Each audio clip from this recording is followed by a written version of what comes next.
Main documents used in company formation. जब एक company का इनकॉर्पोरेशन होता है, जब एक कंपनी की स्थापना होती है, उस वक्त कंपनी के फॉर्मेशन के लिए कुछ मेन डॉक्यूमेंट्स यूज किए जाते हैं। तो ये मेन डॉक्यूमेंट्स होते हैं, सबसे पहले होता है मेमोरेंडम ऑफ एसोसिएशन, उसके बाद आता है आर्टिकल ऑफ एसोसिएशन, उसके बाद आता है प्रोस्पेक्टस। तो बेसिकली ये डॉक्यूमेंट्स क्या होते हैं और इन डॉक्यूमेंट्स में क्या होता है, आज की वीडियो में हम इस बारे में डिस्कस करेंगे। तो सबसे पहले आता है मेमोरेंडम ऑफ एसोसिएशन। इसका क्या मतलब होता है? इसका मतलब ये होता है कि ये कंपनी का एक सबसे ज्यादा इंपॉर्टेंट डॉक्यूमेंट होता है, जिसमें कंपनी की सारी कंडीशंस मेंशन होती हैं, जिनके बेसिस पर एक कंपनी को इनकॉर्पोरेट किया जाता है। एक कंपनी का इनकॉर्पोरेशन, एक कंपनी की स्थापना मेमोरेंडम ऑफ एसोसिएशन के बिना हो ही नहीं सकती है, क्योंकि इस मेमोरेंडम में कंपनी की सारी कंडीशंस मेंशन, मतलब कंपनी की जो बेसिक जो मेन क्लॉजेस होते हैं, वो सारे के सारे इसी मेमोरेंडम में मेंशन होते हैं। उसके बाद आता है ये जो मेमोरेंडम होता है, इसमें कंपनी के सारे राइट्स एंड ऑब्जेक्टिव्स भी डिफाइन होते हैं, मतलब कि कंपनी के पास कौन कौन से राइट्स है एंड कंपनी के ऑब्जेक्टिव्स क्या क्या है। It is in fact a foundation stone on which a company form of organisation is established as a house. जिस प्रकार जब एक घर बनाया जाता है तो एक नींव के बेसिस पर ही वो बनाया जाता है, एक नींव के ऊपर इस घर की स्थापना होती है। ऐसे ही मेमोरेंडम ऑफ एसोसिएशन एक कंपनी के लिए एज ए स्टोन वर्क करता है। This document work as a boundary wall for a company. Any act done beyond its considered ultra vires. अगर कोई भी काम, कंपनी में कोई भी काम इस मेमोरेंडम ऑफ एसोसिएशन के बियॉन्ड किया जाता है, मतलब हम इससे हटके कुछ अलग ही काम कर रहे हैं, तब ये अल्ट्रा वायरस की तरह वर्क करेगा। Every person transacting with the company suppose to have full knowledge of the underlying activities. मतलब ये हम अज्यूम करके चलेंगे कि जितने भी पर्सन हमारी जो कंपनी है उसमें वर्क कर रहे हैं, उसमें ट्रांजेक्शन्स कर रहे हैं, उनको मेमोरेंडम ऑफ एसोसिएशन की पूरी नॉलेज है। If a person enters into a contract with a company which is outside the scope of memorandum, then the company will not be bound by such a contract. मतलब अगर कोई person है और हमारी company है ABC company, अब हमारी company में कोई पर्सन एंटर करता है और लेकिन वो हमारे मेमोरेंडम में वो चीजें मेंशन ही नहीं है जिस जो कॉन्ट्रैक्ट के अंदर हम आए हैं उस पर्सन के साथ, तो वो कॉन्ट्रैक्ट का कोई मतलब नहीं है, मतलब कंपनी उस कॉन्ट्रैक्ट के साथ बाउंड नहीं होगी। The main aim of the memorandum of association is to tell the sphere of the company's activities to the share holders, creditors and other persons who transact with the company. जो main aim होता है memorandum of association का, वो होता है कि company की activities के बारे में शेयर होल्डर्स, क्रेडिटर्स एंड जो कंपनी से रिलेटेड जो पर्सन्स हैं उनको उसके बारे में अच्छे से अवगत कराना और उनको उस कंपनी की एक्टिविटीज के बारे में बताना। नेक्स्ट आता है कि contents of memorandum of association, मतलब मेमोरेंडम ऑफ एसोसिएशन में क्या क्या होता है, उसमें कौन कौन सी चीजों को शामिल किया जाता है। तो उसमें मेन 6 क्लॉजेस को शामिल किया जाता है। सबसे पहले है नेम क्लॉज, फिर आता है situation clause, object clause, liability clause, capital clause and association या सब्सक्रिप्शन क्लॉज। तो बेसिकली क्लॉज में क्या होता है और कैसे वर्क करते हैं। सबसे पहले है नेम क्लॉज। इस क्लॉज में कंपनी का कंप्लीट नेम होगा कि हमारी कंपनी का नाम क्या है। कंपनी कोई भी नाम चूज कर सकती है जो कंपनी को अच्छा लगे या कंपनी के लिए जो नाम सूटेबल हो, लेकिन कंपनी के कुछ रिस्ट्रिक्शंस है। इन रिस्ट्रिक्शंस के अलावा कंपनी जो चाहे वो नाम रख सकती है, जैसे कि the name of the company must and with word limited in case of public limited company. अब जिस कंपनी को हमने इनकॉर्पोरेट किया है वो कंपनी एक पब्लिक लिमिटेड कंपनी है, तब कंपनी को अपने नेम के एंड में लिमिटेड वर्ड का यूज करना कंपलसरी है। लेकिन जिस कंपनी को हमने इनकॉर्पोरेट किया है वो कंपनी एक प्राइवेट लिमिटेड कंपनी है, तब हम उस कंपनी के एंड में लगा देंगे प्राइवेट लिमिटेड कंपनी। तो जैसे कि एग्जाम्पल है एबीसी टेक्नोलॉजीज प्राइवेट लिमिटेड। अब एबीसी टेक्नोलॉजीज प्राइवेट लिमिटेड कोई कंपनी है, अब कंपनी के एंड में एक वर्ड लिखा हुआ है प्राइवेट लिमिटेड, तो इससे हम आसानी से समझ पाएंगे कि ये कंपनी एक प्राइवेट कंपनी है। The name should not be similar और identical to the name of any other company. अब हम कंपनी का नेम चूज कर रहे हैं, मार्केट में पहले से एक कंपनी एस्टेब्लिश्ड है XYZ कंपनी, और हम भी सेम वही नाम रख रहे हैं XYZ कंपनी, तो ऐसा नहीं होना चाहिए। नेम किसी और कंपनी का नेम किसी और अदर कंपनी से सिमिलर या आइडेंटिकल नहीं होगा। नेक्स्ट आता है the name should not contain the word cooperative. हम जो कंपनी का नाम रखने वाले हैं उसमें कोऑपरेटिव वर्ड नहीं होना चाहिए। The name should not convey any connection और link of the company with the government department. हमारी कंपनी का नाम ऐसा नहीं होना चाहिए जो इस बात को कन्वे करे कि हमारा गवर्नमेंट डिपार्टमेंट के साथ हमारी कंपनी का कोई कनेक्शन या फिर कोई लिंक है। अब बात आती है कि हम कंपनी के नेम क्लॉज का ऑल्टरेशन कैसे कर सकते हैं। मतलब हम चाहते हैं कि हमें ये नेम पसंद नहीं है या फिर हम इस नेम से सेटिस्फाई नहीं है, तब हम किस प्रकार से कंपनी के उस नेम को ऑल्टर या चेंज करा सकते हैं। A company can change its name by passing a special resolution and by obtaining a written approval of the central government. Company अपने नेम को चेंज करा सकती है जब एक स्पेशल रेजोल्यूशन पास किया जाएगा उसके लिए, एंड जो सेंट्रल गवर्नमेंट का एक रिटर्न अप्रूवल को हमें ऑब्टेन करना होगा। नेक्स्ट क्लॉज आता है situation clause. This clause contains the name of state in which the registered office of the company is to be situated. इस क्लॉज में आता है, इस क्लॉज को एक डोमिसाइल क्लॉज भी बोला जाता है। इसका मतलब होता है कि जिस कंपनी को हमने इनकॉर्पोरेट किया है वो कंपनी हमारी कंपनी किस स्टेट में रजिस्टर्ड है, किस स्टेट में सिचुएटेड है।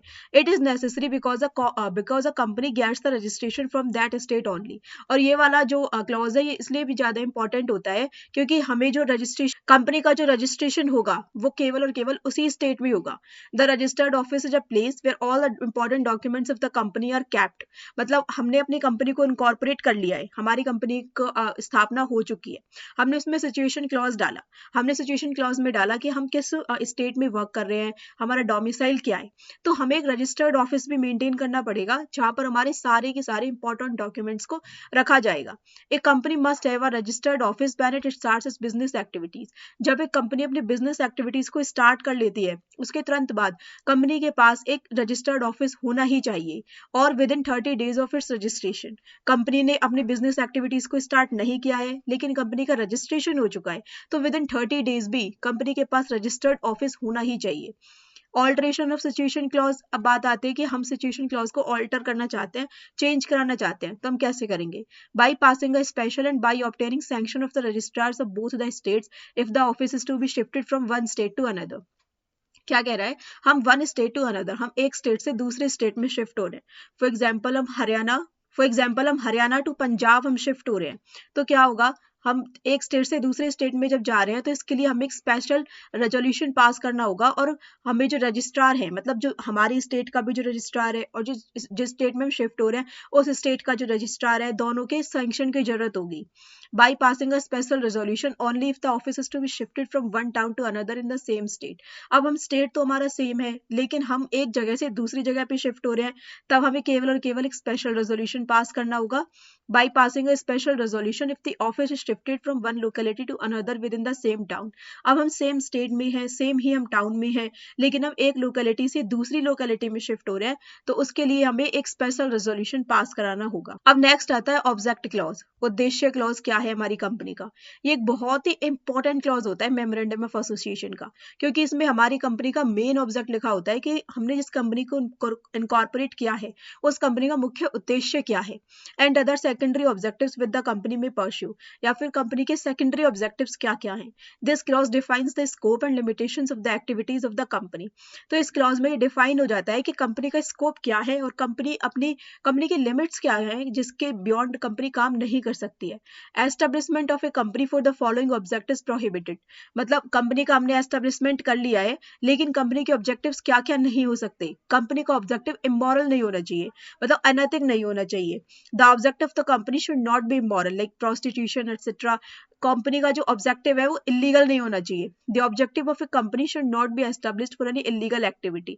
लाइक हमने कंपनी को इनकॉर्पोरेट तो कर लिया लेकिन हमारी कंपनी का पर्पज है कि हम एक गैम्बलिंग हाउस को रन करने वाले हैं, तो ये बिल्कुल ही इलीगल पर्पज है, इसके ये ऑब्जेक्ट कंपनी का नहीं हो सकता। अपोज टू पब्लिक पॉलिसी, हमने एक कंपनी को जब इनकॉर्पोरेट किया तो हमारा पर्पज था, हमारा ऑब्जेक्ट था पब्लिक पॉलिसी के अपोज जाना। फॉर एग्जाम्पल हमने कंपनी को इनकॉर्पोरेट किया है ताकि हम फॉरेन एनिमीज के साथ मिलकर ट्रेड कर सकें, तो ये हम पब्लिक पॉलिसी के अपोज जा रहे हैं, तो ऐसा इस ऑब्जेक्ट के लिए हमारी कंपनी वर्क नहीं कर सकती है। अब बात करते हैं ऑल्ट्रेशन। अगर हम ऑब्जेक्ट क्लॉज में ऑल्ट्रेशन कराना चाहते हैं तो वो कैसे होगा? Its object clause A company must pass A special resolution and obtain the permission of the company law board. तो हमें एक स्पेशल रेजोल्यूशन पास करना होगा एंड हमें कंपनी लॉ बोर्ड की परमिशन को ऑब्टेन करना होगा। अब नेक्स्ट आता है लाइबिलिटी क्लॉज। लाइबिलिटी क्लॉज में क्या होता है? This clause defines the liability of the members of the company. इस क्लॉज में कंपनी के जो मेंबर्स हैं उनकी लाइबिलिटीज कितनी है, क्या है, वो मेंशन होंगी।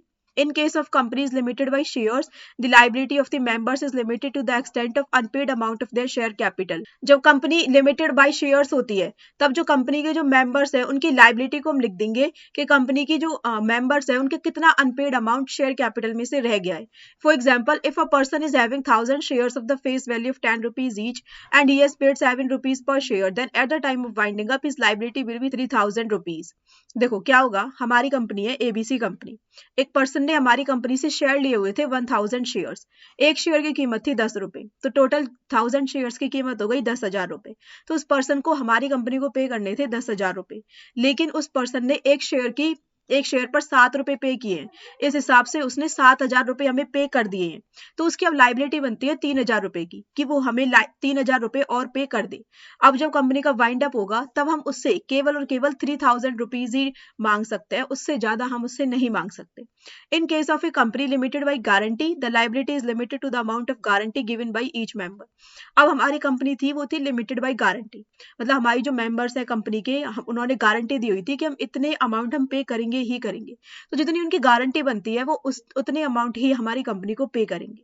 अब ऑल्ट्रेशन हम कैसे कर सकते हैं लाइबिलिटी क्लॉज में, if a company wants to make an alteration in its liability clause that it must pass a unanimous resolution in a meeting of its member, तब इसे एक अनएनिमियस रेजोल्यूशन इसकी मीटिंग में पास करना होगा। अब नेक्स्ट आता है capital clause. This clause specifies the amount of share capital with which company is to be registered. ये जो क्लॉज होता है ये इस बात को स्पेसिफाई करता है कि हमारी कंपनी जो रजिस्टर हुई है वो कितनी शेयर कैपिटल के लिए रजिस्टर हुई है। The capital with which a company is registered is called registered capital.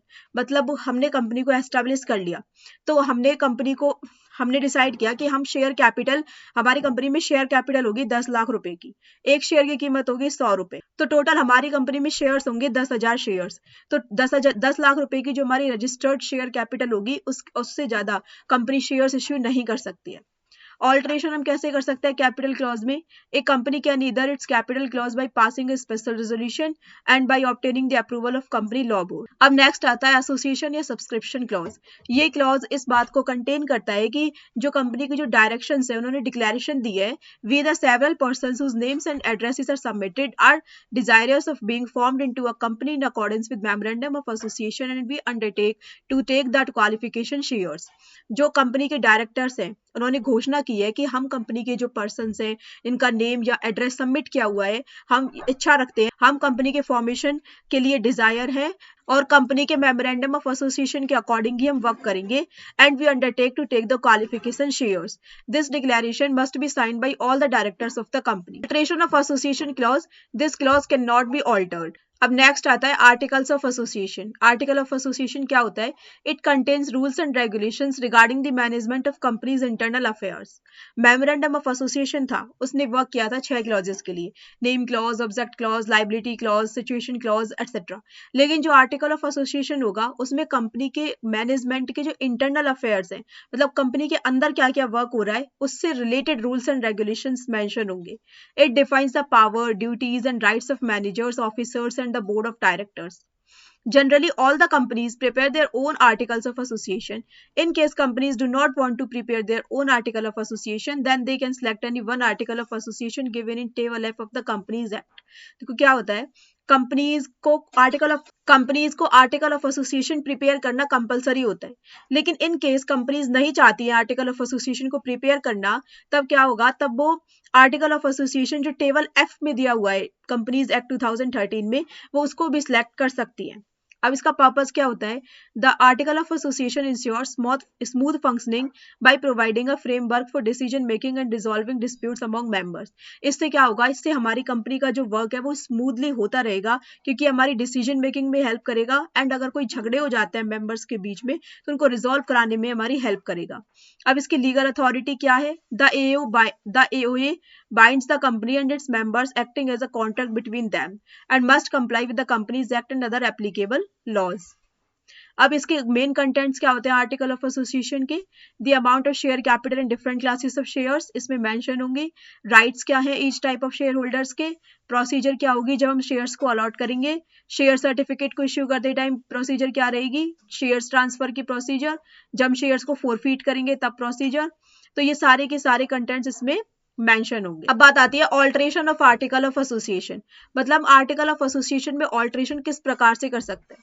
The alteration must not be contrary और against the provisions of memorandum of association companies act. हम जो ऑल्ट्रेशन करने वाले हैं ये मेमोरेंडम ऑफ एसोसिएशन के alteration उसके contrary या अगेंस्ट नहीं जाना चाहिए। It must not result in breach of contract with outsiders, मतलब हम आर्टिकल ऑफ एसोसिएशन में जब ऑल्ट्रेशन करेंगे तो इसका रिजल्ट ये नहीं होना चाहिए आउटसाइडर्स कॉन्ट्रैक्ट हमारी ब्रीच हो जाए। It must be in the interest of the company, ये कंपनी के इंटरेस्ट में होने चाहिए. It must not result in increasing the liability of its members. If the alteration involves conversion of the public company to private company then the approval of the central government must be obtained. अब बात करते हैं कि memorandum of association और article of association में क्या क्या difference है. सबसे पहला है nature. It is the charter of constitution of the company. जो मेमोरेंडम ऑफ एसोसिएशन है वो कंपनी का चार्टर होता है, मतलब एक तरीके से घोषणा पत्र होता है जो सारे के सारे इसमें क्लॉजेस मेंशन होते हैं. आर्टिकल ऑफ एसोसिएशन होता है, it refers to bylaws of the companies for smooth internal management of the company. ये कंपनी का एक उपनियम जिसको बोल सकते हैं वो होता है जो कंपनी के स्मूथ फंक्शनिंग के लिए जरूरी होता है. नेक्स्ट है इसका scope. It defines the objects and powers of the company. यह मेमोरेंडम ऑफ एसोसिएशन कंपनी के ऑब्जेक्ट्स एंड पावर्स को डिफाइन करेगा, लेकिन आर्टिकल ऑफ एसोसिएशन में कंपनी के जो डे टू डे ऑपरेशंस है उसके रिगार्डिंग रूल्स एंड रेगुलेशंस होंगे. अब स्टेटस क्या है. It is the fundamental document for a company. यह कंपनी का एक फंडामेंटल डॉक्यूमेंट है, यह कंपनी का एक सप्लीमेंट्री डॉक्यूमेंट है. Acts done beyond the scope of memorandum of association और बॉइंड. अगर हम मेमोरेंडम ऑफ एसोसिएशन के बियॉन्ड कोई भी हम एक्ट कर रहे हैं तो वो व्यर्थ है, उनका कोई एग्जिस्टेंस नहीं है. लेकिन अगर हम कोई एक्ट कर रहे हैं आर्टिकल ऑफ एसोसिएशन के बियॉन्ड, उनको सुधार उनमें किया जा सकता है. Compulsion. The preparation and filing of memorandum is compulsory. Memorandum of association को बनाना कंपल्सरी है, लेकिन आर्टिकल ऑफ एसोसिएशन को बनाना कंपलसरी नहीं है. अगर हम एओए नहीं बना रहे हैं तो उसके बिहाफ पर कंपनीज एक्ट की जो टेबल एफ है उसको भी अडॉप्ट कर सकती है. रिलेशनशिप क्या है. It defines the relationship of the company with the outside world. Article of association defines the internal relationship between the company and its members. अब ऑल्ट्रेशन क्या है. Alteration in memorandum of association is difficult and lengthy process. Memorandum of association में alteration करना एक बहुत ही कठिन और एक लेंथी प्रोसेस है. The approval of the government is necessary for alteration. Alteration of AOA is an easy and simple process. The approval of the government is not necessary. अब next आता है प्रोस्पेक्टस. कि प्रोस्पेक्टस क्या होता है. A public limited company limited by shares must issue the prospectus if it wants to make an appeal to the public to subscribe to its shares or debentures. देखो क्या होता है. एक कंपनी है जो कि पब्लिक लिमिटेड कंपनी है, या फिर हमारी कंपनी लिमिटेड बाई शेयर्स है कि हम पब्लिक में हम शेयर्स को इश्यू कर रहे हैं और उनके बिहाफ पर हमें शेयर कैपिटल आ रही है. तो जो कंपनी लिमिटेड बाई शेयर्स होती है उनको एक प्रोस्पेक्टस इश्यू करना होता है जो कि पब्लिक में इस बात की अपील करता है कि लोग उस कंपनी के शेयर्स या डिवेंचर्स को सब्सक्राइब करें, उन्हें परचेज करें. According to the companies act 1956, a prospectus is any document. Prospectus एक वो डॉक्यूमेंट है दैट इन्वॉल्व्स डिपॉजिट्स और offers from the public of subscription और परचेज ऑफ एनी शेयर्स और debenture of a body corporate. In general, we can say prospectus includes any document which invites general public to invest their money in the securities of a company. सामान्य भाषा में हम कह सकते हैं कि prospectus एक वो डॉक्यूमेंट होता है जो कि जनरल पब्लिक को इनवाइट करेगा ताकि वो अपनी मनी को हमारी कंपनी की सिक्योरिटीज में इन्वेस्ट कर सके. अब इसके एसेंशियल या जरूरी एलिमेंट्स कौन कौन से हैं. There must be an invitation to the public at large. मतलब हम पब्लिक, बहुत बड़ी पब्लिक को हम इन्वाइट करने वाले हैं. Invitation must be made by और on behalf of the company. ये जो इन्विटेशन है ये कंपनी के द्वारा किया जा रहा है. The invitation must be to subscribe to और परचेज ऑफ ए शेयर और डिवेंचर. ये जो इन्विटेशन है ये इस बारे में है कि लोग कंपनी की वो जो सिक्योरिटीज है उनको परचेज करें. ठीक है. अब मेन कंटेंट्स क्या है प्रोस्पेक्टस का. प्रोस्पेक्टस में कंपनी का नेम होना चाहिए, एड्रेस होना चाहिए रजिस्टर्ड ऑफिस का, कंपनी के ऑब्जेक्टिव होने चाहिए, डिटेल्स होनी चाहिए सिक्योरिटीज ऑफर की, terms of the issue, risk factor क्या है, कंपनी की कैपिटल स्ट्रक्चर क्या है, प्रमोटर्स की डिटेल्स, बोर्ड ऑफ डायरेक्टर्स की इंफॉर्मेशन, अंडरराइटर्स की डिटेल, ऑडिटर्स की report, dividend policy, legal proceedings, material contracts, application procedure, minimum subscription required, declaration by director.